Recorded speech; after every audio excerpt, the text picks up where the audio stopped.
Good morning. আমি doctor Aratrika Das, pulmonologist আর allergy specialist. আজ হচ্ছে আমাদের থার্ড এপিসোড এই অ্যালার্জি নিয়ে, কেননা আপনারা সবাই জানেন এটা হচ্ছে ওয়ার্ল্ড অ্যালার্জি উইক। আজকের এপিসোডে আমি অ্যালার্জি সংক্রান্ত কিছু ইনভেস্টিগেশনের কথা বলব। কেউ যদি আসে আমাদের কাছে অ্যালার্জি নিয়ে, বা কারোর যদি মনে হয় তার অ্যালার্জি আছে, সে ডাক্তারের কাছে গেল। ডাক্তারের কিন্তু প্রথমেই দরকার তার হিস্ট্রি নেওয়া। হিস্ট্রি ভেরি ইম্পর্ট্যান্ট, কেননা হিস্ট্রি থেকেই প্রথমে আন্দাজ করা যায় বা জানা যায় কিসে অ্যালার্জি বা কী ধরনের অ্যালার্জি। এটা অ্যালার্জির রকম কিন্তু অনেক রকমের হয় এবং তাদের ট্রিটমেন্টও কিছুটা আলাদা হয়। সেই জন্যে মোস্ট ইম্পর্ট্যান্ট ক্রাইটেরিয়া হচ্ছে হিস্ট্রি নেওয়া পেশেন্টের থেকে। পেশেন্টদেরও আমি বলে রাখি যে তারা যেন একটু লক্ষ্য রাখেন কিসে তার অ্যালার্জি হচ্ছে। এবারে বলি, যেটা সবথেকে ইম্পর্ট্যান্ট টেস্ট বা গোল্ড স্ট্যান্ডার্ড বলে ধরা হয় সেটা হচ্ছে স্কিন প্রিক টেস্ট। তাতে কি হয় না, এই হাতের এইখানে এইখানে এইখানে এখানে সব ড্রপস অ্যালার্জেনের দেয়া থাকে এবং সেটা একটা পার্টিকুলার স্টিলেট দিয়ে সেটা প্রিক করা হয় যাতে করে সেটা স্কিনের মধ্যে ঢোকে। তাহলে বডির রিয়াকশন টু ওই অ্যালার্জেন জানা যায় এবং সেটা সিগনিফিক্যান্ট কিনা। যে রিয়াকশনটা বডি করছে অ্যালার্জেনে সেটা কতটা সিগনিফিক্যান্ট সেইটা জানা যায়।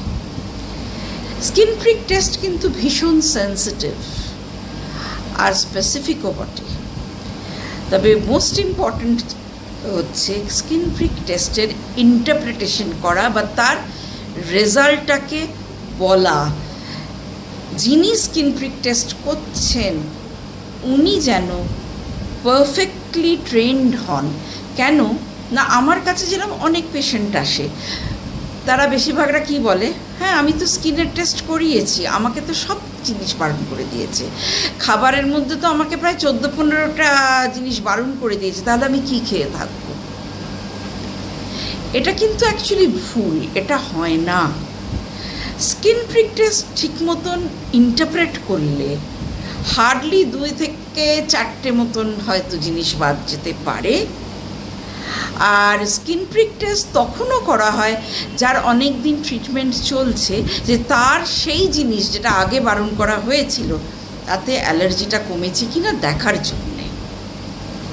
স্কিন প্রিক টেস্ট ছাড়াও কিছু ব্লাডের টেস্ট আছে যেগুলোতে অ্যালার্জির মাত্রাটা বোঝা যায়।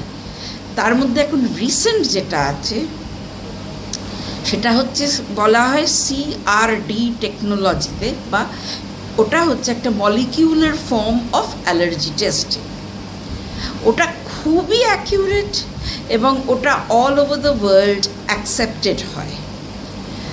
এটা অবশ্য কিছুটা খরচ সাপেক্ষ বলেই সব জায়গায় কিন্তু এটা হয় না, খুবই কম 2-4টে জায়গায় হয়।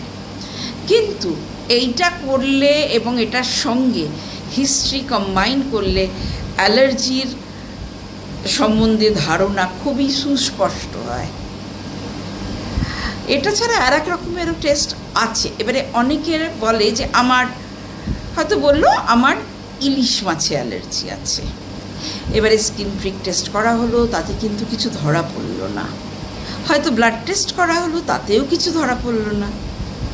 তখন এদিকে পেশেন্ট কিন্তু ইনসিস্ট করছে যে তার আছে। তখন আমরা কি করি, সেটাকে আমরা বলি ওরাল হাইপার সেন্সিটিভিটি, বা এই জিনিসটা ইলিশ মাছ ধরুন, ওটা মুখে একটু ইনক্রিজিং ডোজে খাইয়ে দেখি কিসে তার রিয়াকশন হচ্ছে। সো এই টেস্টটার নাম অ্যাকচুয়ালি হচ্ছে ওরাল চ্যালেঞ্জ টেস্ট, OCT। এই ওরাল চ্যালেঞ্জ টেস্ট তবে সাধারণত যে কোনো জায়গায় করা যায় না, যে কোনো স্পেশালিস্টের কাছে এবং সেই সেন্টারে যেখানে পেশেন্টের যদি কোনো কারণে মাথা ঘুরে পড়ে যায়, এগুলো হতে পারে যদি হয়, বা হার্টের কোনো প্রবলেম এসে যায়, অন্তত সেগুলো কাউন্টারঅ্যাক্ট করার মতন ওষুধপত্র আছে, এইটা দেখতে হয়। আজকের মতন এইটুকুনি থাক। আশা করি টেস্ট কত রকমের হয়, ইনভেস্টিগেশন কি করে করা হয় একটা অ্যালার্জি ট্রিটমেন্টের, সেটা সম্বন্ধে আপনারা জানতেও পারলেন এবং এতে অনেকের হয়তো উপকারও হলো। কালকে আমি আবার আসবো অ্যালার্জির আর একটা দিক নিয়ে। এখনকার মতন নমস্কার।